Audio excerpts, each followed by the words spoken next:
Bonjour, bien-aimés dans le Seigneur, que la grâce de Dieu demeure avec chacun d'entre nous au nom de Jésus. Merci, c'est venant. Bien-aimés, ce matin, nous voulons partager avec vous une parole tellement importante qui permettra à chacun d'être bien éclairé et d'avoir un examen plus clair sur des choses et même sur des personnes. Ah oui. Et il s'agit de quoi ici?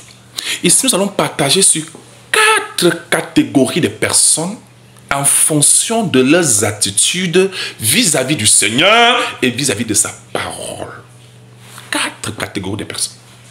Chacun pourra voir plus clair à partir de là. Première catégorie de personnes, ce sont ces personnes en réalité qui ne reconnaissent pas le Seigneur. Voyez-vous, ils ne croient même pas en lui en réalité. Ils ne croient pas au Seigneur Jésus. Ils ne croient pas l'autorité de la parole de Dieu. En fait, ils ne croient même pas la Bible. Ils ne croient même pas que la Bible est la parole de Dieu écrite ou alors contient la parole de Dieu. Non, non, non. Ils ont refusé le Seigneur et sa parole.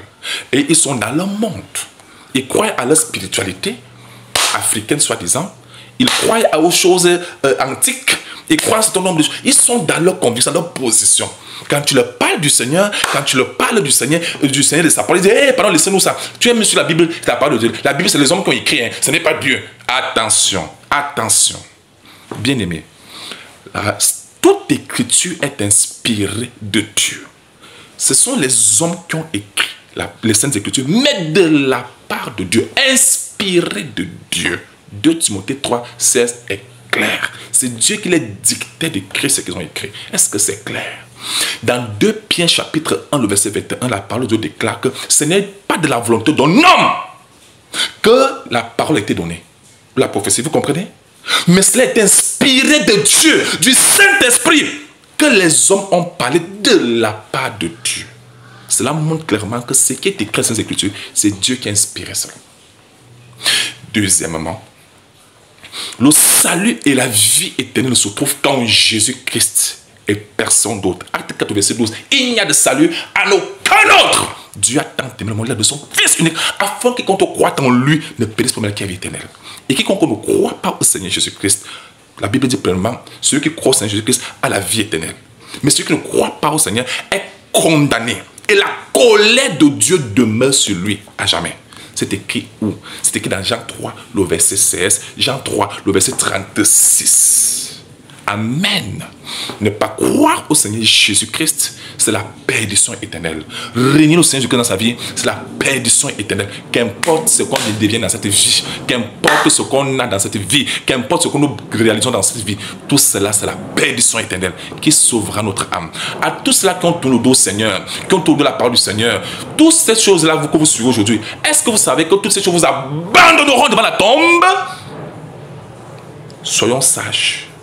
Et tous ceux qui vous induisent en erreur, n'acceptez pas, suivant le Seigneur. Amen. Voici la première catégorie de personnes qui sont dans leur monde, qui ont rejeté le Seigneur et sa parole. Est-ce que c'est bon? Ce sont les 10 fils de la perdition. Il n'y a rien à faire pour eux.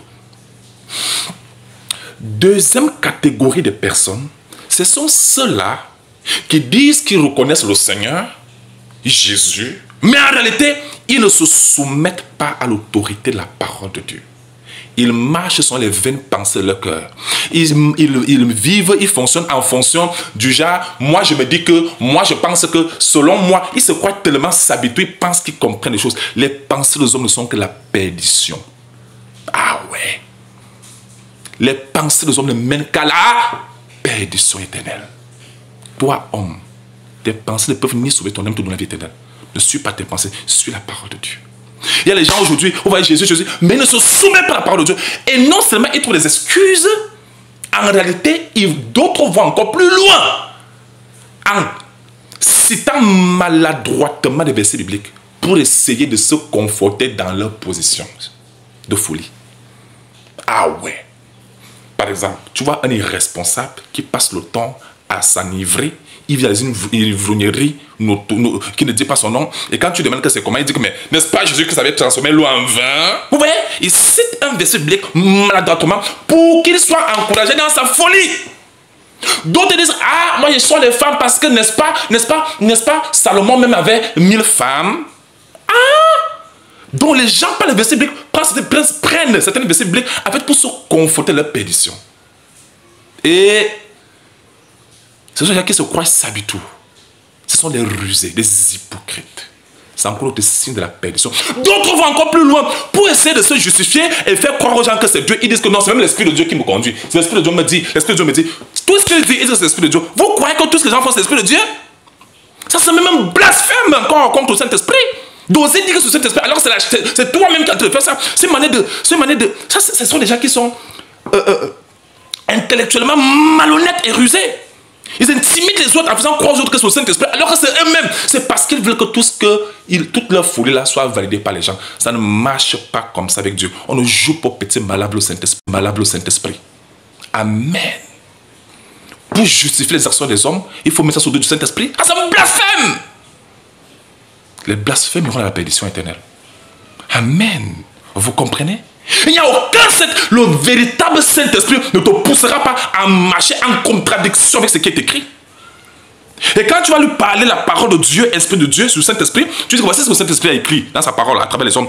Il va te dire, non, moi je crois à l'Esprit de Dieu qui est en moi. L'Esprit de Dieu me dit ceci. Ça, ce sont des gens qui sont malhonnêtes, qui ne sont pas honnêtes. Ce sont les rusés. Ce sont notre forme des fils de la perdition. Et parle de Jésus. Alors qu'en réalité, se soumettent pas à la parole de Jésus.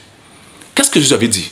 Jésus avait dit dans Jean, chapitre 14, le verset 23 à 24. Il dit, si vous m'aimez, gardez ma parole. C'est pas que ce serait, oh je chante, oh Seigneur, je t'aime. Alors qu'en réalité, se soumet pas à la parole du Seigneur. Luc chapitre 16, au verset 46, le Seigneur a dit, pourquoi m'appelez-vous Seigneur, Seigneur, ne faites-vous pas ce que je vous dis? Voilà les gens qui n'appellent que Jésus, mais en réalité se soumettent pas à l'autorité de la parole de Dieu. Ils sont tellement orgueilleux. Ils pensent qu'ils peuvent jouer au petit 5 avec les gens. Ça ne marche pas avec le Seigneur. Amen. Attention, Dieu est un feu dévorant. Ne venez pas que les gens ne viennent pas jouer dans les affaires sacrées du Seigneur. C'est trop dangereux. Amen. Mais il faut avoir notre esprit. Il faut le courage, même la sorcellerie, pour se permettre de s'emparer des choses de Dieu. Et c'est ça justifier la folie de l'homme. Mais ça, c'est notre forme de sorcellerie. C'est terrible. Utiliser la parole de Dieu pour pervertir la parole de Dieu, pour se confronter dans sa position de folie. Attention, la scène de soumettre une folie devant Dieu. Hein? Ah oui, c'est écrit dans 2 Corinthiens chapitre 3. Le verset 21. Vous allez lire même du verset 18, vous allez voir ça là-bas. Amen. Les pensées de Dieu sont pas les pensées des hommes. Hein? Et ça, c'est dans le verset 8. Les pensées de Dieu ne mènent qu'à la perdition. Ne cherchez pas à justifier la folie des hommes en s'appuyant sur les versets bibliques, soi-disant, en citant maladroitement les versets bibliques. Non. Le Seigneur appelle la repentance. Il faut craindre la parole de Dieu. Le 16 de l'Ésaïe 66, le verset 2, que voici sur qui je porterai mes regards. Celui qui craint ma parole. Les gens ne craignent plus la parole de Dieu. Ils disent que je crains Dieu, mais ne craignent pas sa parole. Attention, les bien-aimés. On ne joue pas les affaires de Dieu. Amen. Ah oui. Et cela empêche même de véritablement prendre conscience de se repentir même. Parce qu'ils vont mettre tout ça sur le dos du Saint-Esprit. Les femmes encore sont même ici aussi les femmes qui sont aussi dans ça. Tu vois, le Seigneur appelle la femme à évangéliser, à parler de Jésus pour amener les gens au Seigneur. Et le Seigneur a aussi dans sa même parole donné la place de la femme dans sa parole. Pour que la femme fasse, il y a ses devoirs. Il y a toute une vidéo que nous avons fait là-dessus. Mais qu'est-ce que les femmes font? Au lieu de faire ce que j'attends d'elles, qu'est-ce qu'elles font? En fait, elles veulent commander les hommes. Elles veulent entrer l'église et être la dirigeante, celle-là qui encadre, celle-là qui... Alors le Seigneur a dit, je ne permets pas la femme d'enseigner, ni de prendre autorité sur l'homme. Non, les hommes, les femmes là, au lieu de gagner l'exemple du Seigneur, leur problème c'est qu'ils veulent être dirigeantes, pastoresses. Quelle femme dans la Bible a jamais été pasteur? Ouais, c'est pas possible. Ou apôtresse. Vous avez vu ça où? Vous voulez dire que vous êtes plus plutôt que les femmes de la Bible? Vous voulez dire que vous avez plus de dons que celles de la Bible? Qui sont avec le Seigneur aujourd'hui? Vous voulez dire que vous êtes plus... Mais réveillons, mais ouvrons les yeux. Que chacun prenne sa place et joue son rôle tel que Dieu avait établi les choses dans sa parole, c'est à prendre ou à laisser. Ne parlez pas de Jésus, ne parlez pas du Saint-Esprit si vous ne soumettez pas l'autorité de la parole de Dieu. Est-ce que c'est clair? L'exemple de ce genre de personne, c'est Judas Iscariote.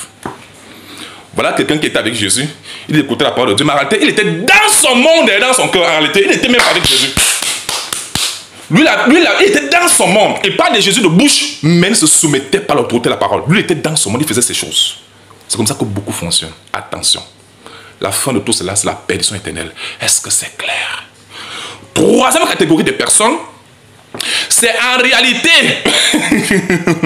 La troisième catégorie de personnes, ce sont ces personnes-là, là, bien aimés, qui disent qu'ils croient au Seigneur, mais en réalité, en matière d'autorité de la parole de Dieu, ils choisissent certains versets bibliques qu'ils reconnaissent et d'autres ils ignorent et disent que non. Je prends un exemple facile.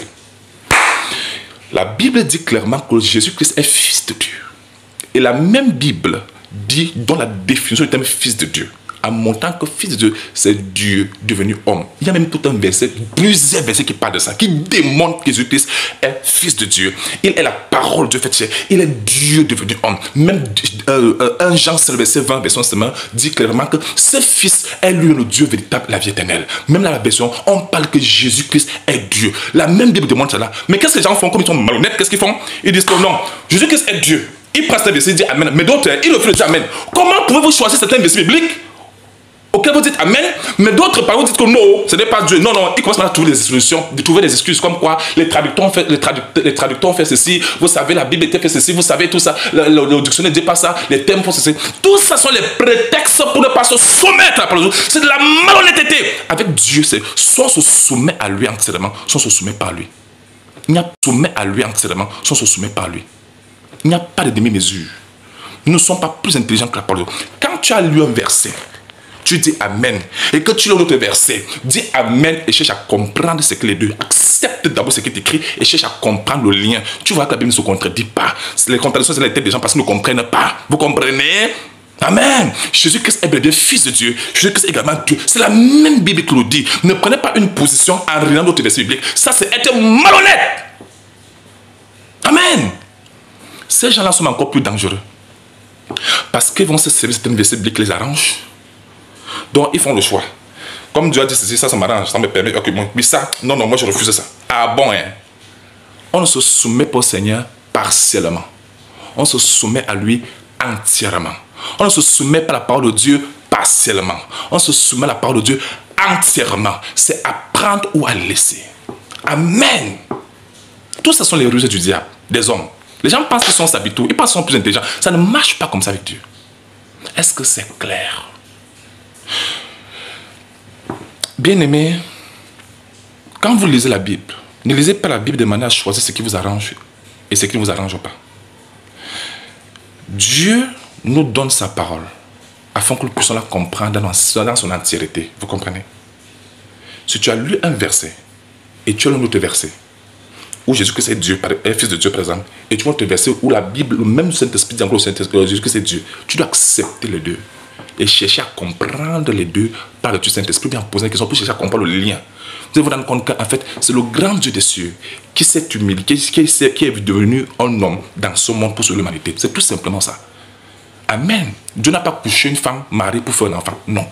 Est-ce que vous comprenez ça? Et quand vous lisez certaines choses que vous ne comprenez pas, cherchez à poser des questions pour chercher à comprendre. Amen. Mais les hommes d'aujourd'hui, dans certains versets qui les arrangent, ils disent oui. Mais dans l'autre verset biblique, ils cherchent maintenant à introduire leur pensée. Ça ne marche pas comme ça. Attention. Attention, mes bien-aimés. Ne jouons pas ce petit malin avec le Seigneur. Amen. Le Seigneur dit dans Luc 11, verset 23, celui qui n'est pas avec moi est contre moi. Amen. Soit le Seigneur à 100%, soit ne l'est pas. Tu aimeras le Seigneur de tout ton cœur, toute ton âme, toute ta passion, toutes tes forces et ton prochain comme toi-même. Il est hors de question de dire qu'on est avec le Seigneur, on ne se soumet pas à lui. Toi-même qui m'écoutes, tu peux permettre que ton enfant te dise, papa, je te respecte, je me soumets à toi, mais pourtant, il méprise ta parole. Il méprise ta parole, il néglige ta parole, il choisit certaines choses qu'il arrange, d'autres. Mais tu vois que c'est un enfant rusé, c'est la sorcellerie. Amen. C'est chercher à manipuler, c'est un esprit de manipulation. Dieu n'aime pas ça, c'est la perdition éternelle. Amen. La quatrième catégorie de personnes, ce sont ceux qui reconnaissent le Seigneur Jésus-Christ comme le Seigneur Sauveur et qui se soumettent entièrement à la parole de Dieu. Ils reconnaissent que tout ce que Dieu a dit dans sa parole, nous devons d'abord accepter cela et chercher à comprendre, afin de mettre cela en pratique. Amen. Ce sont les gens qui reconnaissent qu'ils sont soumis à 100% à l'autorité du Seigneur et à l'autorité de sa parole. Voilà pourquoi Pierre le disait encore dans Jean 6,67, il dit, à qui d'autre irons-nous? Tu as les paroles de la vie éternelle. Mais l'avantage que ces personnes ont, c'est que, premièrement, leurs âmes sont sauvées et ils héritent la vie éternelle. Tout le monde que vous voyez n'est pas héritier de Dieu.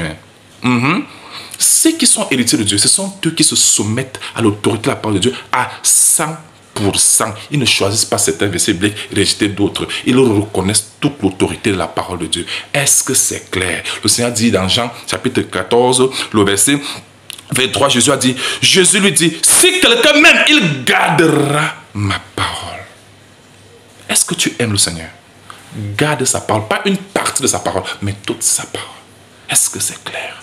Es-tu soumis au Seigneur à 100%? Ou bien tu fais partie? La question c'est que, à toi qui m'écoutes, avec tout l'honneur et le respect que j'ai pour toi, j'ai pour vous les bien-aimés, dans quelle classe appartenez-vous dans les 4 catégories là, dans les 4 classes là? C'est ça la question. À quelle classe appartenez-vous? La classe de ceux qui ont rejeté le Seigneur et toute sa parole, qui ne reconnaissent même pas, et qui sont entrés dans d'autres choses, cherchant le Seigneur ailleurs, ça ne marchera pas, c'est la perdition. Êtes-vous de la deuxième classe, de ceux-là qui disent qu'ils sont avec le Seigneur, ils reconnaissent le Seigneur, mais arrêtez de se soumettre par l'autorité de sa parole, ils marchent selon les penchants de leur cœur, selon leur philosophie, selon leurs idéologies, selon les pensées des ancêtres, selon les sciences de ce monde, selon les spiritualités africaines, selon les ancêtres et tout. Si c'est ça, c'est la perdition éternelle. En plus de ça, c'est là qui se servent de la parole de Dieu maladroitement pour être encouragés dans leur fausseté, et c'est là qui se servent du Saint-Esprit. Ce Saint-Esprit qui m'a dit, alors arrêtez la folie des hommes, ne blasphémez pas contre le Saint-Esprit. Ça, c'est la deuxième catégorie de personnes. La troisième catégorie de personnes, c'est ceux-là qui choisissent qui disent que oui, je suis avec le Seigneur, mais ils choisissent certains versets bibliques qui les arrangent et d'autres qui les rejettent. Dieu n'aime pas ça. C'est toujours une forme de ruse. Ce n'est pas de la sincérité avec le Seigneur. Est-ce que c'est clair? C'est toujours la perdition. Et la quatrième catégorie de personnes, c'est ceux-là qui acceptent, qui reconnaissent l'autorité du Seigneur Jésus-Christ et l'autorité de sa parole à 100%. Et non à 50%, mais à 100%. Amen. C'est cette dernière catégorie de personnes qui vendront Dieu au jour de l'avènement du Seigneur. Les autres